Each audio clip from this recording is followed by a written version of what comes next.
Right, everyone ready? Yep. Mm-hmm. Hello! Welcome to the other Pixel Herd video regarding the Jesus. Microsoft Flight Simulator. I'm sorry. That was unexpectedly high. Oh, my bad, sorry. I'll take it down to my normal monotone. It just caught me off guard. I'm good. Yeah.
Hello and welcome to the Pixel Herd video on the Microsoft Flight Simulator getting an in-game marketplace for selling mods.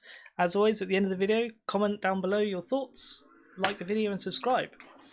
So what this is really about is Microsoft Flight Simulator promises to be an Whose absolutely microphone was that out of massive... interest? Was that It's yours? not me. Oh no, Jenkins, you said a motorbike ruined your recording. Well, Microsoft Flight Simulator promises... I'm caca for Cocoa Puffs. No, damn it, take 26. While Microsoft's Flight Simulator promises to be an absolutely massive game, pilots are inevitably going to want more. What? Do you want to try that again? You want me to do it? Can do. Take it away. While Microsoft Flight Sim... That's a fucking tongue twister. Do you want me to have a go? No, I got it. While Microsoft Flight Simulator promises to be absolutely massive, pilots are inevitably going to want more. It will launch with every airport in the world, from huge international ones to tiny landing strips in the middle of a field. Plenty of planes, but there's still gaps. This is where modders come in usually, and they have different add-ons that they're going to be able to add in. So what are they saying then? They're going to have as much as they can be bothered to do, and then let modders fill in the gaps, so we're almost making the game for them? Kind of like what Google Maps does? Is that kind of what they're I mean, getting at? so with previous entries, I believe, because I've not played one, so I wouldn't know like 100%, but like with all games where you get like modders will always add things. So what they've always had before is they've made the game as is, and then people will go, like I think it was happening with Simulator X as well, where people would just go in and make new airports or update cities if they've changed since the game was released, stuff like that. So basically what they're allowing people to do is do that as normal, but now they can get paid for it from in-game rather than going outside. And that's always That been worries kind me. of a controversial thing. Like they tried it with didn't they add a mod store Was to it the Dota? Xbox? Like, Wasn't it Dota 2 as well? and they did it with Skyrim, I think, and on the Yes. Xbox mod store for the console or something like that. And it was very, very controversial when it first came out because mods, especially from a PC perspective, have always been free. It's always been a piece of love from the community that they do in their own time, and they release it for the sake of love, for the sake of the game. And now Xbox is finding a way to capitalize on that, which has been tried before and it's failed. And I don't know how well it's going to work this time. I get the idea. The game's massive. There's only so much they can do. There's only so much detail that they can put in, only so many planes they can introduce. But making people pay for it may not be the best idea. I mean, yeah, it's nice intent to let the people that work hard to produce it for the game get paid, but I think it gets a bit dangerous because you can't guarantee their content's good. I mean, who's going to verify the content's good, accurate? First of all, I'm sure they have a system in place for that. But Yeah, I mean, they it also do, means they're going to make more money from a mod. If the mod sales go 100% to the creator, then I can sort of get behind it. But I still think they do. How much do they charge? Do they have a limit? You know, if they spend 20 hours making a plane, does that get them more money than 10 hours on a plane? Like, where's the limit? I suppose. Going through the article, third-party creator community is incredibly vibrant, blah, blah, blah. they've got an inbuilt marketplace. Modders will need to become partners before they can start selling their wares. Joining is free and just involves an approval process. So they've got to be an approved modder before they can do it. So can you put free mods? Prices are set by modders, so the modders themselves can set their prices. But can they put free mods?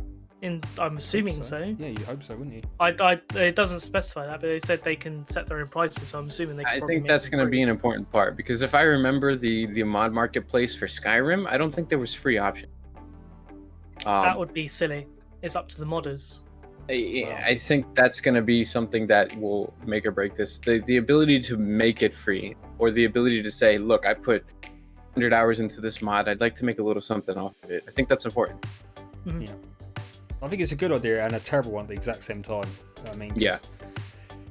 My issue, because it doesn't even say anything in depth with regards to the approval process. So, what are they going to go through and be like, yeah, this isn't accurate to the actual plane it is?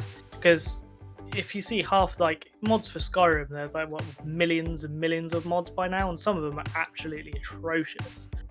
So the question is though, what kind of content are they allowed to produce? Is there like rules? Can they make, let's say, because it won't be long before there's an anime skin for a plane. I guarantee it'll be the first mod to pop up. You know, anime girl on planes, and there'll be giant boobies on hills and stuff like that. You know, I can see that. Oh, I'm buying that. Hell yeah! Hell yeah! Crashes to those bad boys all night long. Just make the sale for Abyss. Yeah, I think mods are a great idea. They make every game last a lot longer. It gives them a lot more life, and it creates a real good community around it. I mean, half of where Steam's community came from was from modding Half-Life and things like that. So, really cool thing. But I think they've got to be careful here of the monetization side and the quality control that is adopted for these. Becoming a partner doesn't mean they're not allowed to sell the stuff on their own site. So in theory, what they can do is they can still sell it, so they could put a mod on the game, and if it, like, you going back to what you said about the free option, if they don't have a free option but the modders don't want to actually charge people for it, they could actually just advertise the free product elsewhere. But it's never going to be as big an advertisement as on the store itselwell. Like, that's what I'm saying. They can advertise. First-person advertising is always the biggest, so they're going to miss a chunk of their player base. Well, that's what I'm saying. They could advertise it on the store to go elsewhere to get the free product. If they don't allow the free, if there's no approval process, I suppose, but I don't see that being a thing that Microsoft would allow. I don't know. We'll see. I suppose the ratings would almost approve content quality control its own way, but if it's on our own store, you can't. You take that option away, maybe. Who knows? Interesting. But I'm excited for the game. I quite like the flight simulators. The graphics and the visuals we see in the trailers look amazing, so I'm pretty excited to play it. To be honest with you, very probably realistic. Not for long, but it looks amazing. So who knows? I guess we'll see more when it comes out. I think there's a closed beta, isn't there, coming up actually? July 30th. Yes. Yep. And if you've got an alpha tester, you're allowed to get into it early as well. Say no more. I'm off. There you go. Okay, that's all for us today. Let us know what your thoughts are in the comment section below. And of course, if you like the video, consider giving it a like to match it. And of course, subscribe if you want to see us again